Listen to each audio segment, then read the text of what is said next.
안녕하세요. 결혼한 지 13년 만에 이혼한 40대 주부입니다. 어디다 이야기라도 해야 제 속이 풀릴 것 같아 이렇게 펜을 들었어요. 글재주가 있는 편은 아니다 보니 이야기가 두서가 없을 수도 있겠지만 그래도 한번 해보려고요. 남편하고는 서로 장사하다가 알게 된 사이예요. 저는 당시 시장에서 분식집을 했고 남편은 신발 가게를 했어요.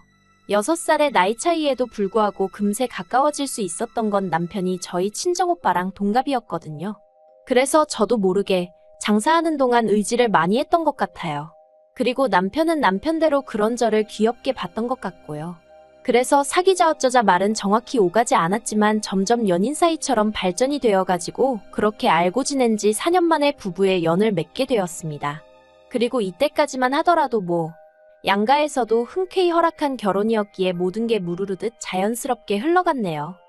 그런데 결혼한 지 1년 만에 제가 임신을 했고 남편과 상의 끝에 제가 하던 분식집을 닫게 되었습니다. 제가 입덧이 너무 심하기도 했고 그렇다고 아르바이트생을 쓰자니 그건 그거대로 상황이 여의치가 않았거든요. 그리고 이후로 한 3년 동안은 전업주부로 살았는데 솔직히 마음이 편하진 않았습니다. 갑자기 전업주부가 되면서 남편이 주는 생활비로 살게 되었는데 막상 남편이 벌어오는 돈을 보니까 제 생각만큼 잘 되는 건 아니더라고요. 남편 장사하는 스타일이 앞에서 남기고 뒤에서 밑지는 식이라는 걸 결혼하고 나서야 알았어요. 아무튼 그래서 어쩔 수 없이 남편이 주는 생활비가 너무 적을 때는 친정어머니한테 손을 벌리기도 했었네요. 물론 저라고 처음부터 철딱서니 없이 바로 친정어머니한테 도와달라 했던 건 절대 아닙니다. 당연히 처음엔 남편에게 더 달라고 했었죠. 하지만 돌아오는 대답은 장사가 안 돼서 없다고 하거나 마치 제가 돈을 헤프게 써서 부족한 것 아니냐는 식이었으니 솔직히 나중에는 치사하고 더러워서 말도 꺼내기 싫더라고요. 그리고 그 무렵 온라인 쇼핑몰들이 우후죽순 생겨나면서 시장에서 신발 사시는 사람들이 현저히 줄어든 것도 문제였습니다. 그래서 제가 한 번은 남편더러 이참에 우리도 신발 가게를 접고 다른 장사를 해보는 게 어떻겠냐고 말을 꺼냈었는데 대번에 저더러 집에만 있으면서 뭘 한다고 까부냐는 식인 거예요.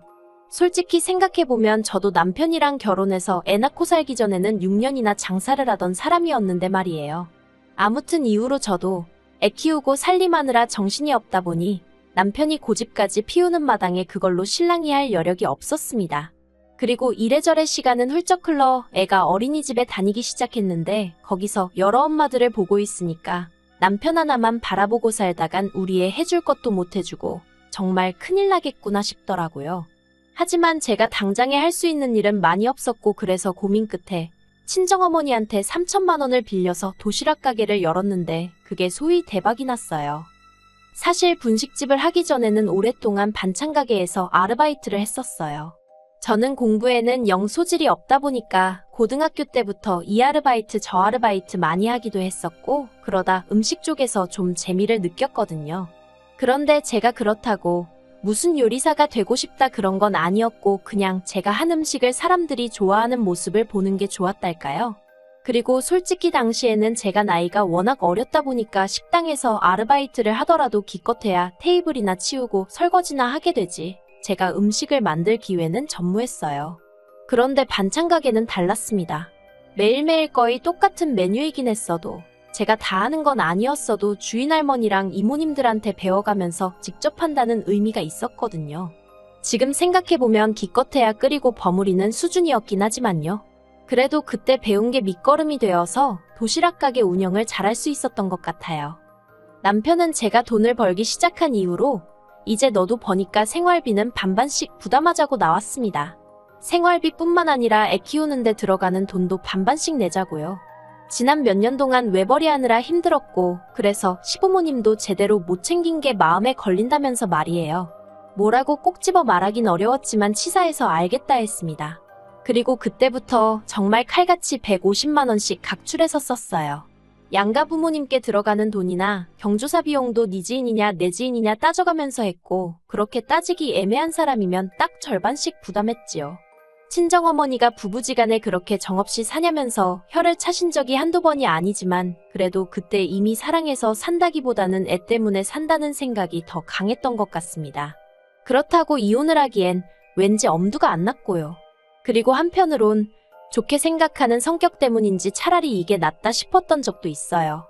그간 제가 어려울 때 친정에서 심적으로나 물질적으로나 여러 가지 도움을 받았기에 잘해드리고 싶은 마음이 컸는데 그동안 남편 눈치를 살피느라 막말로 사과 한 상자 사드리기 어려웠었거든요. 그리고 제가 한창 돈 버는 재미에 빠져있던 무렵 친정아버지께서 돌아가셨습니다. 워낙에 건강하셨기에 그렇게 허무하게 돌아가실지 몰랐는데 심장마비였어요. 친정아버지 코골이가 심해서 친정어머니랑 방을 따로 쓰고 계셨는데 그런 와중에 돌아가신 거지요. 친정어머니가 당신 탓이라며 얼마나 자책을 하시던지. 저나 친정오빠가 그렇게 생각지 마시라고 몇 번이나 말씀드려도 소용이 없었어요. 게다가 두 분이 사이가 좋으셨던 탓인지 친정어머니는 친정아버지의 장례가 끝난 이후에도 집에 들어가시기를 몹시 힘들어하시대요. 그래서 친정오빠가 2달 정도 모시고 살았는데 언니도 친정어머니도 서로 힘들고 불편해하더라고요. 그래서 친정어머니와 상의 끝에 살고 계시던 집을 정리하고 실버타운으로 가시게 되었습니다. 실버타운에 들어가는 보증금 4억은 아파트를 매매하고 나온 돈으로 됐고 훗날 친정어머니가 돌아가시면 그 보증금은 제가 받기로 했습니다. 생활비는 친정오빠랑 저랑 반반씩 부담하기로 했고요. 사실 어떻게 이야기를 해야 할까 싶었는데 친정오빠가 먼저 이런 건 확실히 해두는 게 좋다며 자기가 나서서 정리를 해줬어요. 그리고 여담이지만 친정오빠는 장가갈 때 친정어머니가 따로 집을 해주신 반면 제가 결혼할 때는 친정 형편이 여의치가 않아서 친정오빠만큼은 받지 못했거든요. 그래서 친정오빠가 저에게 늘 미안한 마음을 갖고 있었다는데 전 정말 몰랐답니다. 외에도 친정오빠와 많은 이야기를 주고받았지만 남편한테 따로 이야기를 하지는 않았어요. 친정아버지가 돌아가시고 얼마 지나지 않았을 때 제가 남편더러 친정어머니가 힘들어하셔서 어떻게 할지 고민이라고 이야기를 꺼냈는데 기껏 한다는 소리가 알아서 잘해 한마디였으니까요. 관심이라곤 정말 눈꽃만큼도 없는 사람한테 제가 뭐 한다고 시시콜콜한 이야기를 하고 싶었겠어요. 그래서 그냥 실버타운으로 모셨다고만 말하고 말았지요. 그리고 이후로도 남편은 말이라도 장모님 뵈러 한번 가보자 한 적이 없습니다. 저도 그런 남편한테 같이 가자고 한 적도 없고요. 한편 저희 시어머니는 신우와 함께 살고 계세요. 신우는 남편보다 4살이 많고 고등학교에 다니는 애도 있습니다. 남이 집 일이라 이러쿵저러쿵 말하기는 그렇지만 월세 전세 반전세를 전전하다가 시아버지가 돌아가신 이후로 혼자 되신 시어머니가 적적할까봐 걱정이네 어쩌네 하더니 은근슬쩍 들어가서 살더라고요. 그리고 대신이라고 해야 할지 이후로 생활비는 신우네가 낸다대요. 그런데 사실 어디 살든 새 식구가 살려면 생활비는 드니까 제가 보기에는 신우가 자기들이 시어머니 생활비를 댄다고 표현하는 건 좀 웃긴 것 같거든요.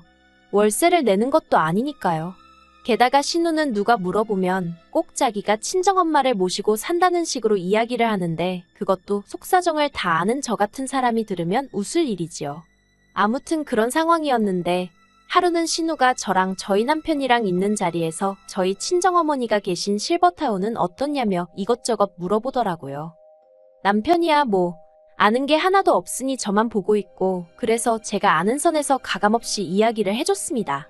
보증금이 얼마고 시설은 어떻고 그랬더니 아마 자기가 생각했던 거랑은 많이 차이가 있었나 봐요. 그렇게 비싼 곳에 계시냐면서 한숨을 푹푹 내쉬더니 일단 알겠다 하더라고요. 그리고 저는 그렇게 그 주제로는 이야기가 끝났다고 생각했어요. 그런데 그런 대화가 오가고 얼마 후 신우가 또 만나자며 연락을 해왔습니다. 시어머니한테 실버타운 이야기를 꺼냈더니 좋아하시더라면서 한번 방법을 찾아보자대요. 인터넷 찾아봐도 되고 한번 가보면 좋을 건데 왜 나한테 그러나 싶었지만 일단은 알겠다 했습니다. 정말이지 이때만 해도 그저 저한테 뭐 더 물어보고 싶은 게 있어서 그런가 보다 했지 그런 이야기를 꺼내줄은 생각도 못했다니까요. 신우가 말문을 열기를 자기는 시어머니를 실버타운에 보내드리고 싶답니다. 그래서 제가 그러냐고 그러면 지금 사시는 집을 파셔야 하는 거 아니냐고 조심스레 물었어요. 왜냐면 어쨌든 저도 그 집안 며느리로 산지 10년이 넘었으니 시어머니 재산이 얼마나 될지 대충은 알고 있었으니까요. 그런데 재산이랄 게 시아버지랑 사시던 그 집 말고는 아예 없으세요. 땅이고 뭐고 그런 것도 없으시고 연금도 받으시는 노령연금인가 그게 전부라고 들었거든요. 그래서 집을 파셔야 하겠다 하니 신우가 대번에 얼굴색을 바꾸면서 그런 건 자기가 알아서 할 거랍니다. 그러니 저도 뭐 딱히 할 말이 없어서 그러냐 했지요. 하지만 속으로는 집을 안 팔고 무슨 돈으로 실버타운에 보내드리고 싶다는 건가 싶대요. 그리고 그때 신우가 전혀 예상치 못한 소리를 하더라고요. 자기가 알아본 실버타운 보증금이 5억인가 그렇다며 그걸 저희 부부더러 반 정도 보태달라는 겁니다. 어이가 없어서 집을 팔아서 보증금을 하셔야지 갑자기 그걸 왜 저희한테 보태달라고 하시냐고 그건 어렵다고 딱 잘라서 이야기를 했어요. 그랬더니 저더러 친정어머니는 몇 년째 실버타운에 모시고 있으면서 어떻게 그런 식으로 이야기를 하냐대요. 그래서 제가 이 사람한테 못 들으셨냐고 친정어머니 실버타운에 들어가는 비용은 전부 다 제 주머니에서 나왔지. 남편한테서는 1원 한 푼 받은 게 없다고. 그러니까 시어머니를 실버타운에 보내드리든 어쩌든 그에 관해서는 남편과 따로 이야기하시라 했습니다. 저랑은 상관없는 이야기라고요. 그러자 신우가 남편더러 너는 입이 없냐 왜 말이 없냐 진짜냐 따발총처럼 쏘아대기 시작했고 남편은 남편대로 저를 쳐다보면서 너는 무슨 말을 그렇게 하냐고 정색을 하는 거예요. 그래서 남편더러 내가 없는 소리 한 것도 아닌데 뭘 화를 내느냐고 할 이야기 더 있으면 언니랑 나가서 하고 오라 했습니다. 그랬더니 두 남매가 저를 어이없다는 듯 쳐다보길래 저도 왜요? 한마디 하고는 안방으로 들어가서 문 닫고 음악 틀고 있었네요. 그리고 1시간쯤 지나서 거실로 나가니 신우는 그새 갔는지 안 보이고 그래서 평소랑 다름없이 저는 저녁 식사를 준비하기 시작했는데 남편이 저더러 진짜 그렇게밖에 말을 못하냐면서 너무하다는 겁니다. 내가 뭐가 너무하냐니까 솔직히 제 가게 장사 잘 되는 것도 자기가 뻔히 아는데 그렇다고 제가 시어머니 용돈을 한번 제대로 챙겨드린 적이 있냐? 여행을 보내드려 본 적이 있냐? 한마디로 말도 안 되는 시비를 걸더라고요. 한창 도시락 가게 시작하고 자리 잡내만에 하고 있는 사람한테 이제 너도 돈 버니까 생활비 반반 내자 어쩌자 했던 사람이 누군지 잊었냐고. 그렇게 먼저 성 긋고 니 돈 내 돈 나눌 때는 언제고 이제 와서 나더러 너무하다니 당신이야말로 그러는 거 아니라고 저도 맞받아쳤어요. 저녁 준비고 뭐고 성질이 나서 애만 데리고 나와서 저녁 사 먹고 집에 들어갔습니다. 그랬더니 남편이 또다시 얘기 좀 하자더니 아까랑은 사뭇 다른 분위기로 나오더군요. 저더러 신우네 사정도 생각 좀 해달랍니다. 알고 보니까 신우랑 시매부가 시어머니네 들어가서 살기 시작한 이후로 부부 사이가 많이 안 좋아진 모양이더라고요. 그렇지만 그건 신우네 사정이고 막말로 그렇다고 제가 시어머니 실버타운 보증금 2억 5천을 줄 일은 아니잖아요. 하지만 어찌나 남편이 애걸복걸인지 그래서 제가 그럼 당신은 돈을 얼마나 모아뒀냐 물었습니다. 솔직히 말해서 남편이 하다못해 한 1억 5천은 있다고 하면 그래 실버타운 보증금이야 시어머니 돌아가시면 돌려받는 거니까 하고 제가 얼마라도 보탠다는 심정으로 해줄까도 싶었거든요. 미운하고 오나 남편 어머니고 제 자식 할머니니까요. 그런데 남편이 자기가 모아둔 돈이 어딨냐입니다. 그달 벌어서 생활비 대고 나머지는 사업에 재투자를 했느니 어쩌느니 하는데 제가 정말 하다못해 신발 가게가 1개에서 2개로 늘었다거나 무슨 공장을 차렸다거나 그랬으면 말을 안 했을 거예요. 그런데 그런 것도 아니면서 모아둔 돈도 없다 하니 정말 황당하더라니까요.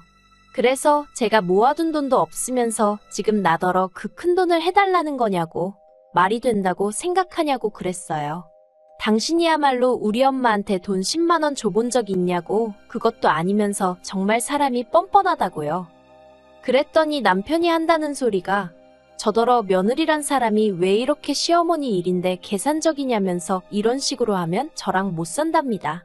근데 그 소리를 들으니까 정말 순간 눈 돌아간다는 게 이런 거구나 싶대요.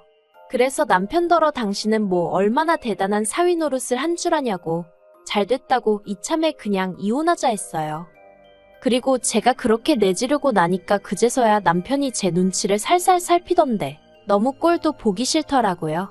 그런데 애 데리고 당장 갈 만한 친정이랄 곳도 없고 그렇다고 친정오빠네로 가자니 언니 보기도 남사스럽고 그래서 집에서 버티고 있으면서 이혼 진행했습니다.